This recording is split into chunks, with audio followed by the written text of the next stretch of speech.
আমি এখন রয়েছি ঢাকা ময়মনসিংহ মহাসড়কের চুরখাই বাজার এলাকায় এবং আগে একটি মর্মান্তিক সড়ক দুর্ঘটনা ঘটেছে।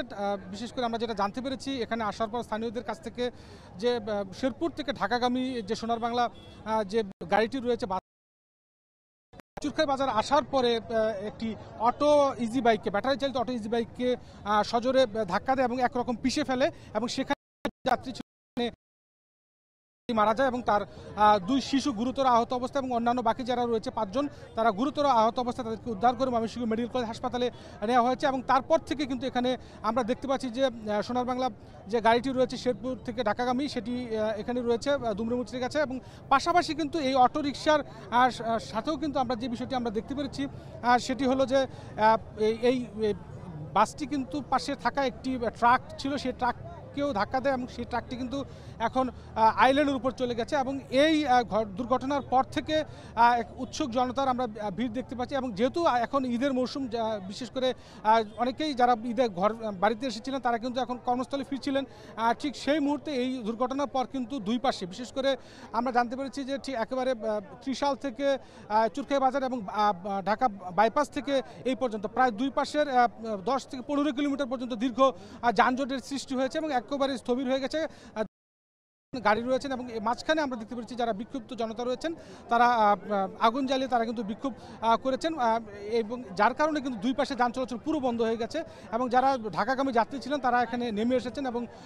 অপেক্ষা করছেন যে আসলে কখন এই পরিস্থিতি স্বাভাবিক হয়। আমরা এখানে আসার পর ফায়ার সার্ভিসের দুটো টিমকে দেখেছি, তারা উদ্ধার কাজ পরিচালনা করেছে এবং সেই সাথে তারা যেটা আমাদেরকে জানিয়েছেন হাফিজুল ইসলাম ফায়ার সার্ভিসের সংশ্লিষ্ট কর্মকর্তা, তিনি জানিয়েছেন যে এই ঘটনাস্থলে আসার পর তারা দেখেছেন যে জানতে পেরেছেন যে শেরপুর থেকে যে ঢাকাগামী সোনার বাংলা বাসটি রয়েছে সেটি এই চুরখাই এলাকা আসার পর এই অটো ইজি বাইককে পেছন থেকে সজোরে ধাক্কা দেয় এবং স্থানীয়রাও যেটা বলছিলেন যে সম্ভবত ব্রেক করার সময় এই সজোরে ধাক্কাটি লাগে এবং সাথে সাথে কিন্তু অটোটি কিন্তু একেবারে দুমড়ে মুচড়ে যায় এবং সেই শুধু সেখানেই ক্ষান্ত নয়, একটি ট্রাককেও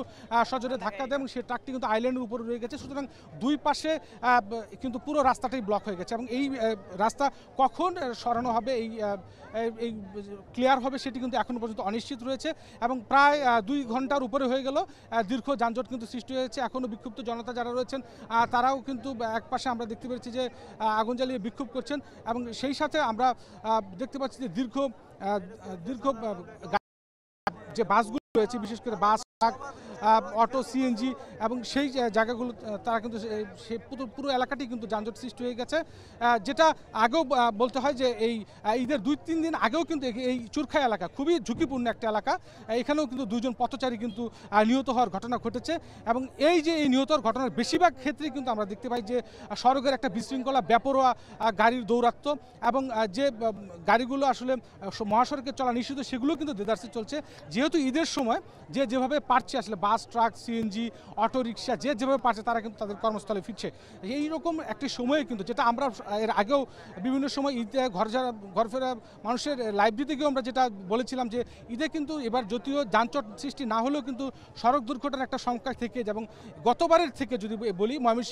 ঢাকা ময়মনসিংহ মহাসড়কে এবার সড়ক দুর্ঘটনার মাত্রা কিন্তু বেড়েছে। ঈদের আগ থেকে ঈদ পরবর্তী সময় পর্যন্ত কিন্তু বিভিন্ন সময় কিন্তু মোটরসাইকেল, সিএনজি, অটো রিক্সাতে কিন্তু দুর্ঘটনার সংখ্যাটা কিন্তু বেড়েছে এবং সাধারণ যাত্রীরা যেটা বলছেন যে এই দুর্ঘটনা এড়াতে কিন্তু আসলে এই জায়গাটিতে একটি ওভারপাস দেওয়ার তারা কিন্তু জোর দাবি জানাচ্ছেন। আমরা দেখতে পাচ্ছি যে বিভিন্ন যে বাসগুলো রয়েছে সেই বাসগুলোর দীর্ঘ সারি কিন্তু যেগুলো ঢাকা থেকে যে বাসগুলো ছেড়ে ময়মনসিংহের দিকে আসছিল সেগুলোরও কিন্তু দীর্ঘ সারি আমরা দেখতে পাচ্ছি। একের পর এক গাড়িগুলো কিন্তু সেখানে একেবারে স্থবির হয়ে রয়েছে এবং যারা যাত্রী সাধারণ রয়েছে তারাও কিন্তু একরকম আটকা পড়েছেন কখন এই গাড়ি দিয়ে আবার রাস্তা ক্লিয়ার হবে এবং এই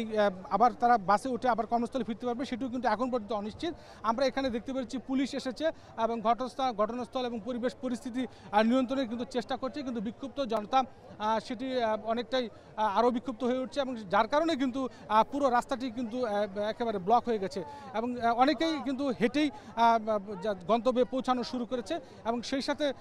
যেটা আগেও বলতে হয় যে বিশেষ করে এই চুরখাই এলাকায় দীর্ঘদিন যাবতীয় কিন্তু যে রাস্তায় কিন্তু একটা বিশৃঙ্খলা সৃষ্টি হয়ে থাকে, বিশেষ করে বালিবাহী ট্রাক ট্রাকগুলো কিন্তু যত্রতত্র রাস্তার উপর দাঁড়িয়ে থাকে, যার কারণে প্রায় সময় কিন্তু একটা দুর্ঘটনা ঘটে যায়, এবং যার কারণে এই দুর্ঘটনাগুলো প্রায় সময় কিন্তু ঘটে থাকে। যে জন্য সাধারণ যারা এখানে স্থানীয় রয়েছেন তারাও এখানে বলছেন যে আসলে এই জায়গাটি সবচেয়ে বেশি, বিশেষ করে ভালুকা থেকে চুরখাই এবং ঢাকা বাইপাস এলাকাটা, এই জায়গাটি কিন্তু আমরা জানি যে সবচেয়ে বেশি কিন্তু ঝুঁকিপূর্ণ এলাকা। আমরা আসলে মূলত চেষ্টা করব যে একটু সামনের দিকে এগিয়ে নিয়ে যেয়ে আরও দেখানোর জন্য, কারণ দীর্ঘ একটি যানজট কিন্তু সৃষ্টি হয়ে গেছে। আমরা একটু সামনে এগোনোর চেষ্টা করছি, কারণ এখানে প্রচুর মানুষের উৎসুক জনতার কিন্তু আমরা ভিড় দেখতে পাচ্ছি। আমরা আসলে মূলত যেটা বলছিলাম যে দুই পাশে প্রায় 10 কিলোমিটার পর্যন্ত দীর্ঘ যানজট সৃষ্টি হয়ে গেছে। আমরা এগোনোর চেষ্টা করছি, দেখি কতদূর যাওয়া যায়, এবং আমরা জানি যে সামনে আমরা দেখতে পাচ্ছি যে প্রচুর মানুষের সমাগম, যেহেতু এখন ঈদে ঘর ফেরা মানুষের একটা প্রচণ্ড ভিড় বাড়ছে, এবং তারা সবাই কিন্তু কর্মস্থলে ফেরার জন্য তারা কিন্তু যাচ্ছিলেন ঢাকার উদ্দেশ্যে, এবং এখানে ঠিক চুরখাই বাজার আসার পরে এই দুর্ঘটনার কবলে পড়ে, এবং পেছনে যত গাড়ি রয়েছে আমরা দেখতে পাচ্ছি সবগুলো গাড়ি কিন্তু একেবারে এখানে থমকে গেছে, এবং যার কারণে আমরা দেখতে পাচ্ছি যে পুরো গাড়ি থেকে যারা যাত্রী ছিল তারাও কিন্তু নেমে গেছেন, এবং আমরা একটু সামনে গেলেই দেখতে পাচ্ছি যে যারা বিক্ষুব্ধ জনতা রয়েছেন তারা কিন্তু আসলে বিক্ষোভ করছেন। আমরা দেখতে পাচ্ছি যে আগুন জ্বালিয়ে তারা কিন্তু বিক্ষোভ করছে এখানে, এবং তারা স্থানীয় যেটা জানিয়েছেন যে তারা গুরুতর আহত হয়েছেন। মূলত আমরা যতদূর জানতে পেরেছি যে 5 জন ময়মনসিংহ মেডিকেল কলেজ হাসপাতালে তাদেরকে ভর্তি করা হয়েছে, এবং তারাও খুব মুমূর্ষ অবস্থায় কিন্তু তারা রয়েছেন। এবং দেখতে পাচ্ছি যে আমরা রাস্তায় আগুন জ্বালিয়ে কিন্তু যারা বিক্ষুব্ধ জনতা রয়েছেন তারা বিক্ষোভ করছেন, এবং বিক্ষোভের এখন পর্যন্ত আসলে কখন এই সড়কটি খুলে দেওয়া হবে এবং সড়কটি থেকে বিক্ষুব্ধরা সরবেন সেটি কিন্তু আসলে এখনো পর্যন্ত বলা যাচ্ছে না, এবং তারা বিভিন্নভাবেই বিভিন্ন দাবি দেওয়া তারা জানাচ্ছেন, এবং সেই জায়গা থেকে আসলে মূলত আমরা দেখতে পাচ্ছি যে বিক্ষুব্ধ এই মুহূর্তে কিন্তু সেনাবাহিনীর টিম কিন্তু সদস্যরা কিন্তু এই পৌঁছেছেন, এবং তাদের সাথেই যারা বিক্ষুব্ধ জনতা রয়েছেন তারা কথা বলছেন, এবং তারা 6 তারিখ পর্যন্ত বন্ধ, 8 তারিখে এবং যেটা সাধারণ মানুষ যেটা দাবি করছেন, আমরা একজনের সাথে একটু কথা বলবো। আমরা লাইভে আছি, আপনাকে জানতে চাই ভাই কি বিষয়টা ঘটেছে। আমগরে আরো 10 বার কইছে ফ্লাইওভার দিব, দিছে না, দেয় না। আর ঈদের 2 দিন আগে লোক মারা গেছে, ঈদের 2 দিন আগে 2 জন লোক মারা গেছে, এক ফ্যামিলির জামাই বউ, আজকে 4 জন মারা গেছে। আমগরে আরো 10 বার কইছে ফ্লাইওভার দিব, ভিড় দিব, কেউ দেয় নাই। আজকে সোনার বাংলা গাড়ি টায়ারে এখানে কোনো গতি কমাই নাই, গাড়ি স্পিড কমাই নাই, গাড়ি ডাইরেক্ট টাইনা লাগাই দিছে। গাড়ি কোনো গতি কমাই নাই, গাড়ি স্পিড আমারছে। প্রায় সময় তো এখানে দুর্ঘটনা। জি এখানে আপনার প্রতি বছরে লোক মরে, প্রতি বছরে লোক মরে। ঠিক আছে, 2 দিন পরই দুর্ঘটনা হচ্ছে এখানে। 2 দিন এর আগে আমগো আরো 6-7 বার কইছে ফ্লাইওভার দিব, ভিড় দিব, কিন্তু কোনো দেয় নাই, কেউই দেয় নাই। আজকে 5 জন জি লিখিত নিচে কেউ দেয় নাই। আজকে 5 জন নিহত, 5 জন।